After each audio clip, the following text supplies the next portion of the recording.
Got our 6K Toyota forklift with 20-foot reach, 4-stage mast, several pieces of equipment to remove, kind of all a tangled web of everything. Brother Luke is already working. Got some simple stuff to take out before we can even get to the tall stuff. The wooden seed bucket elevators will be staying, of course. Those are obsolete. Got a couple of seed processing machineries to remove. Pieces of machinery, I should say. Should be fairly simple once we get the bulk of this stuff out of the way. Got a fridge here ticking. And this is another look at more of the equipment we have to remove. It's kind of a big tangled mess. As I understand it, this place was built in the 50s. A couple of other seed processing machines. Very interesting. We have this big machine, seed processing machine. A couple more seed elevator legs. All pretty low down to the ground, which is nice. Don't have to fight so hard to get it out. Nothing to it but to do it.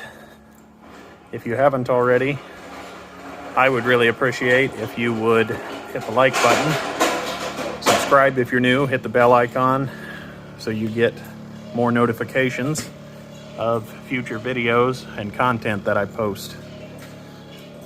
Got a lot of work ahead of us.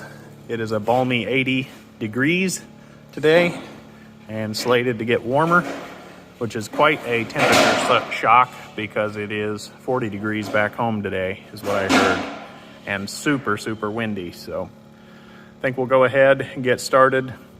Not exactly sure when I'll pick up filming again, but we'll check back in with you later.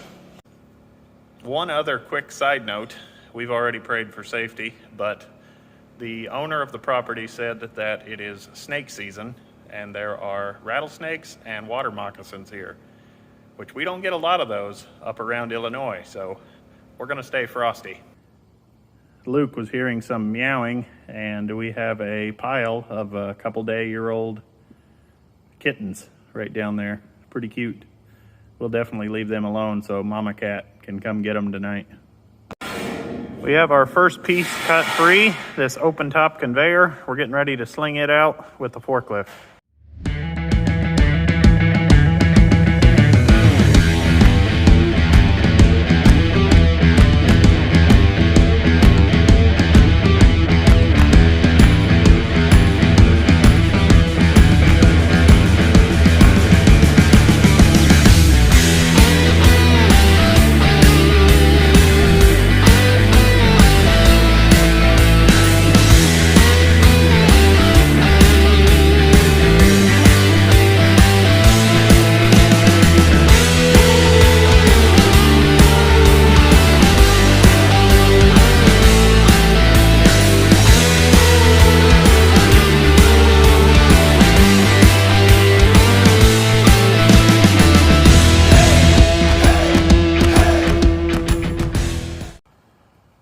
Break in the time-lapse action.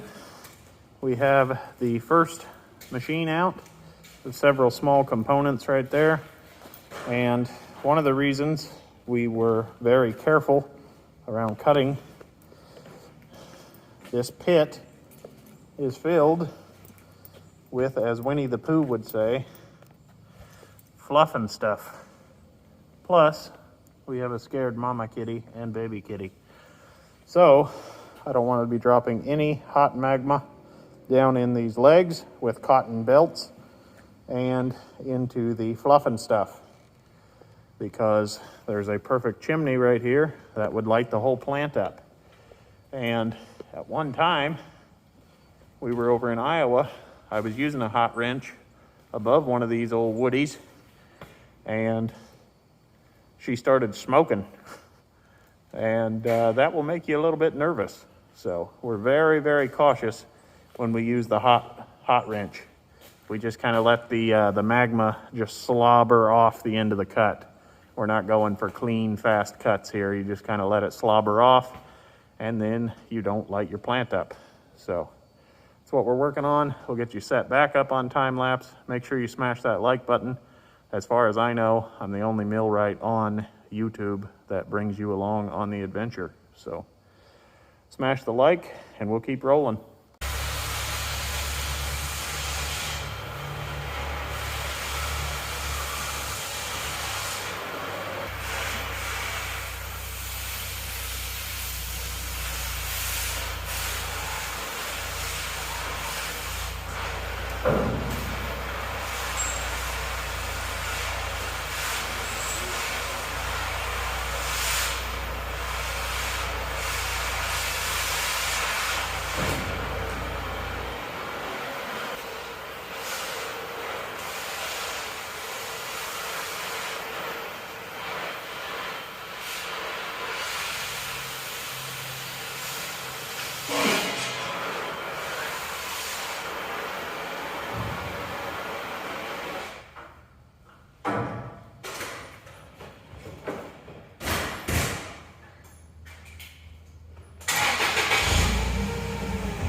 We are completely done with this side of the plant. It's been a busy morning. It's about 10 o'clock in the morning, and I had to skip some filming because I accidentally left my phone in here on time lapse all night. So it was dead as a doornail, of course, this morning. But it might be interesting footage to see if we had any creepy crawlies floating around in here. So with that said, we have 90% of this leg cut free. We've dropped the downspout. We are getting ready to pull out this large, heavy seed separator. There is some super heavy duty, which actually make it quite nice, lift points right there. So we're gonna drop a couple 4-foot chokers in with a clevis and just pull this out of here with the assistance of the 6K lift Toyota. So everything's working out according to plan. We'll go ahead and roll the time lapse.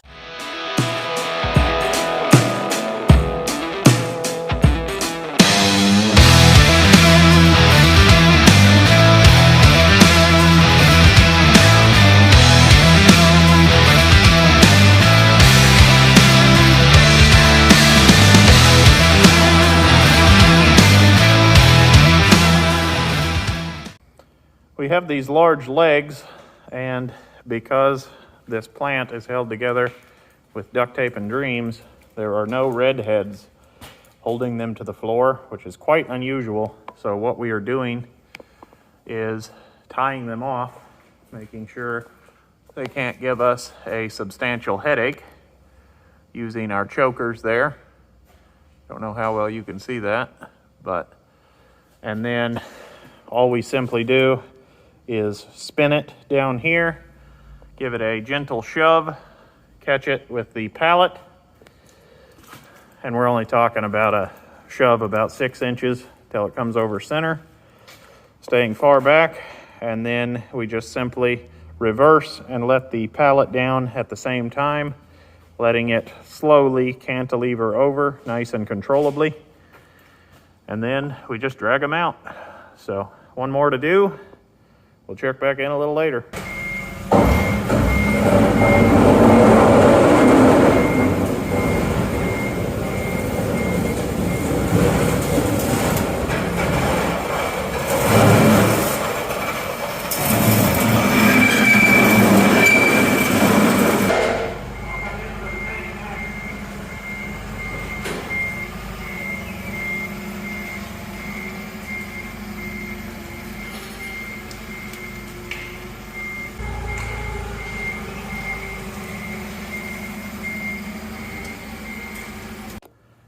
We are using the rental forklift to gently lift one side of the seed separator, using our fork extension to span the gap because we don't want to lift on any lightly bolted in components such as that.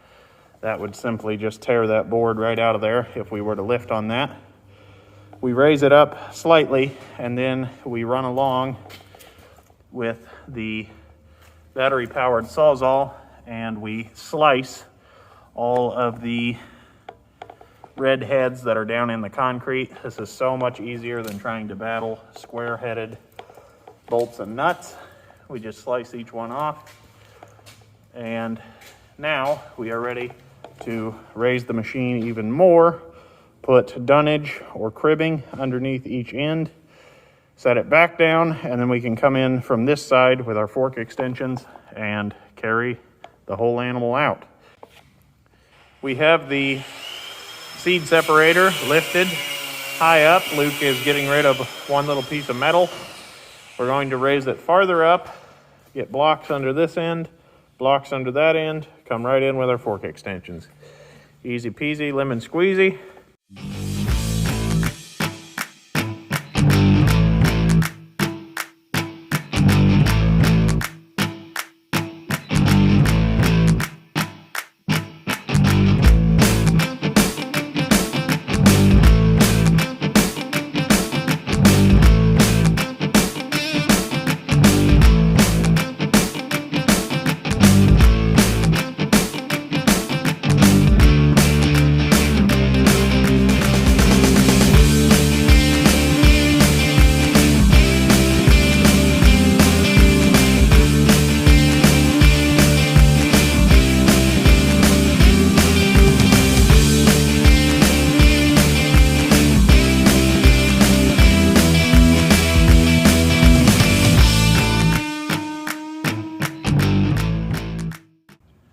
We are completely finished in room 1. We have all of our tools organized. We're storing some of the more fragile equipment inside so it doesn't get wet. And this will wrap up episode 2 of the millwright work in Montgomery, Alabama.